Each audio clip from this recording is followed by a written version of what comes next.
to Tywan Jones. It was awesome, setting up the game-winning field goal in overtime. And even his head coach, Bill O'Brien, couldn't believe what he saw from his young quarterback. It's exactly like this, like throw it away, and then, oh, great play. So that's what it's like. Get rid of it. I mean, I was like, look out. You know, when you're yelling, look out, it's not good. It's probably not a good thing. But no, yeah, I mean, it's just, you got a player like Deshaun. It's like I've said a lot, you know, it's all about the players. There's a lot of impressive players in Bill O'Brien's words. Deshaun, not the only impressive young mobile quarterback in the AFC playoffs. This group of guys has the third youngest combined age for the AFC Divisional Round since 1970. Young cats making big things happen. Those three are creating the landscape for the future of mobile quarterbacks, of course. But then you've got Mahomes, Watson. They're only 24 years old. Today, by the way, Lamar Jackson's birthday. He turns 23. Nate, are we entering a generational age of quarterbacks? No doubt about it. No doubt about it, 100%. What I love about these individuals is they all have different stories. It's like Ryan Tannehill. He had his movie in Miami, and everybody thought the movie was terrible. And then all of a sudden, somebody came to him and was like, hey, man, you know what? Can you write another script? Because I want to do a part 2, a sequel. And then he had a chance to rewrite his own script. Pat Mahomes, MVP last season, 50 touchdowns, prolific passer, doing stuff we never seen, no-look passes. And then you got Deshaun Watson, who was as cool as ever. I said it a couple of days ago. Bill O'Brien, when I talked to him, I said, what is it about him? He said, just like this, Nate, all the time.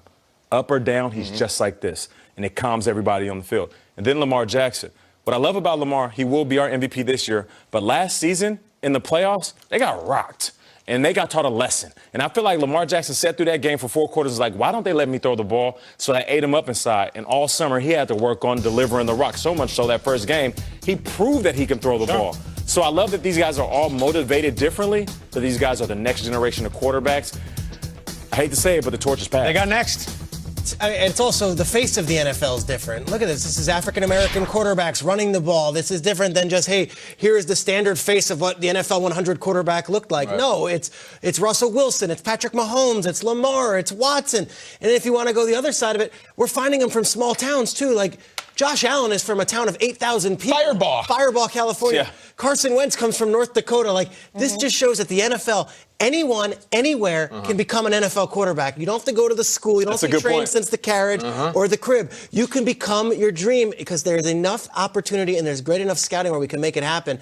I can't wait for this young crop of AFC quarterbacks because whether it's Tannehill, the pre-med kid from Texas A&M, or it's Lamar Jackson who turned 23. Do you know that Joe Burrow, the Heisman Trophy winner, is older than Lamar Jackson, who is 23 years old? Yeah. I love this passing of the torch, and I love the look of it and the feel of it. It's from all different regions of the country, and it's not the same face doing it. You know, you always hear the game is changing or the passing of the torch. It always sounds like clickbait. Like, is it really? Still give me a 6'4" pocket passer.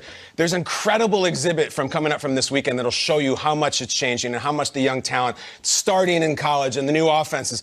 Ravens-Titans, guys. One game. I want to show you just a little slideshow from one game. Tell me if you pick up a pattern here. First slide, please. There's Lamar Jackson playing for the Ravens this weekend. Happy birthday. Next slide. Happy birthday, Lamar. I'm sure you have that trophy in a good place. Mark Ingram also playing for the Ravens. Next slide, please. That's 2. Robert Griffin III also playing for the Ravens. Incredible mobile college quarterback. Let's keep going. Next slide, please. Derrick Henry also playing in the same game with the same trophy. I'm sure that's it, right? Is there one more? Or wait, that's 4. That's 4. That's a lot of Heisman winners. Oh, Marcus Mariota, who has come off the bench to make plays here and there in these games. Kind of wild. If you're wondering, that's 5 Heisman Trophy winners in one game. There's never been 5 in a playoff game. There's never been 4 in a playoff game. The most there's ever been is 3, which was in the 2002 AFC title game. It was Tim Brown, Charles Woodson, and Eddie George. We now have 5. That is not just a fun thing. That is not just a coincidence. Young, incredible players, 3 of which are quarterbacks in the same playoff game because of what they did in college and where the offenses are going. It's not a coincidence, but it's awesome. You know what's great about that? With the way that the Ravens and the Titans call their plays, we're going to see all of these individuals. You think Mariota and Griffin get in? We saw Mariota this past weekend. Last 2 weeks in a row, Mariota's come in. And RG3, we've seen the Heisman package. My mind is blown right now, KB. They did an option with RG3 and Ingram and the second they did it, Nate, this was about 6 weeks ago, you said, I guarantee they run that again and RG3 passes and they're saving it for the playoffs. That might be this weekend, the Heisman package. Awesome. They're all stud players, those quarterbacks, the ones remaining in the AFC, all chosen to represent the Pro Bowl, but they can't do it alone this weekend, right? It's top about their offense, the weapons around them, their coaching. So we could argue about which the quarterback is best. Let's not do that. Let's look at the throwdown round this weekend. Which QB has the best overall offense in the AFC? I'm going to say Lamar Jackson. I can't deny how good they are. The only thing that causes hesitancy is Mark Ingram. I'm just not sure where he's at, and they're keeping it all hush, as they should. If he's 100% healthy, nobody can stop him. Straight, you said it earlier. They have the most rushing yards in what? Ever in history of the game. History of tackle football. And we're talking about back in the day when they used to rush the ball all the time, too. Yes. All that included. So with that said, the tight end play, the wide receivers, they can do it all. You can't tell me that there's something that Lamar Jackson and the Ravens can't do on offense, which is scary because I do feel like they can line up the scoreboard and pass with Pat Mahomes. And I do feel like if they want to run the ball, they can outrun the Titans if everybody's healthy. Chiefs are all healthy, and the Chiefs are all humming. I feel like the Chiefs are right where they want to be this week. Sleeping giants. Everyone's talking about the Ravens all season long. Everyone was worried about whether the Patriots were ending. The Chiefs quietly finished the season as well as anybody in the league, and the offense started clicking at the end, too. Mahomes looks right. The offensive line looks right. And between Tyreek and McCole, and then you have Travis Kelce, that passing game is electric. The Chiefs' offense could put up huge numbers this weekend, and we all be like, wait a second, what? I could see it. We start this game in Arrowhead, and all of a sudden, Mahomes is Mahomes, and the Chiefs are humming. The running game is getting going, too. Watch out for the Chiefs in January, guys. No one's been talking about them all year. This is where they might shine. There's a tradition this time of year sometimes where running backs come out of nowhere. I'm talking like at the end of Brett Favre's career, Ryan Grant for the Packers was just lighting it up. Certainly TD for John Elway. Last year, C.J. Anderson was winning playoff games. Peter, I'm going to piggyback off you. What Damian Williams did last week, what he did 2 weeks ago, is scary because I think Mahomes sitting back there and playing Papa Shot can be beaten. I really do. The fact that getting a running game is that happy learned how to putt factor. Like, how are we supposed to possibly beat you now? Damian Williams won the crown this week. I think they showed very, very scary things. I'm going to go with Kansas City. Look at this. No. You want to tackle this tilt in the playoffs? That's it. That's Andy Reid's secret weapon at the perfect time. The Ravens have the best rushing attack we may have ever seen in the 100 years of the NFL. Pair that with the strides in the passing game that Lamar Jackson has made. I think you can cancel them out. They're both going to be amazing games to be at if you're a fan. Does it come down to coaching? Do you guys factor that into your decision here? Andy Reid, prolific coach. Playoffs are a different story for him. Harbaugh's won one. Do you guys consider that in picking who is the better offense? Oh, yeah. Harbaugh's amazing. Absolutely amazing. And everybody always wants to deke at Reid because he's deserved it for years.